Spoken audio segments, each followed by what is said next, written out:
अस्सलामु अलैकुम दोस्तों, आज एक अहम टॉपिक आप दोस्तों के साथ शेयर करना चाहता हूं और वो ये है कि आप सऊदी अरब से लीगल तरीके से कितने पैसे या उस पैसों के मालियत के सामान सोना वगैरह आप कितने लेके जा सकते हैं। क्योंकि उर्दू न्यूज़ की ख़बर के मुताबिक एक परदेसी को पकड़ा गया जिसके साथ बहुत ज़्यादा सोना था, जो सोने के बिस्किट होते हैं 24 आदद के करीब, जिसका 2 किलोग्राम सोना बनता था। उसने वो मुख्तलिफ जगहों पर छुपाया था, जिसको पकड़ा गया।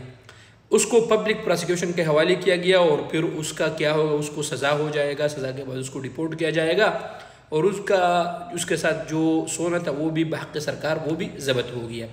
अब मैं हमेशा आप लोगों को कहता हूँ कि अगर आप किसी भी मुल्क में हैं तो वहाँ के मुल्क के कानून को पहले जाने और उस मुल्क के कानून पर अमल करें, क्योंकि आप अपने मुल्क के सफ़ीर होते हैं। आप सऊदी अरब से 60,000 रियाल नकद ये लेके जा सकते हैं या इसके मालियत का आप सोना भी लेके जा सकते हैं, लेकिन उसका जो रेट है वो 60,000 रियाल से ज़्यादा नहीं होना चाहिए। यही मिक़दार है। और अगर आपके पास कोई लीगल इस तरह की ज़्यादा चीज़ें हैं तो फिर आप कानून के मुताबिक इसका एक पेपर मिलता है, कस्टम वालों से जाके उनको बताए कि उसका आपने वो बताना है कि मेरे पास इतने इतने पैसे हैं, वहाँ से मैंने हासिल किया। वो आपको वहाँ पर प्रूफ करना होगा।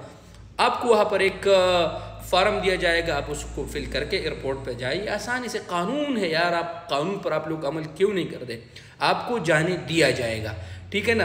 तो आप सऊदी अरब से 60,000 रियाल लेके जा सकते हैं। इससे अगर आपके से ज़्यादा पकड़ा गया तो आपको जेल भी हो सकता है, खुदा न खास्ता। अक्सर परदेसी ये करते हैं कि वो लोगों के पैसे लेके जाते हैं 10,000 20,000 रियाल और वो जमा करके बहुत ज़्यादा बनते हैं। तो ये गलती कभी भी मत करना।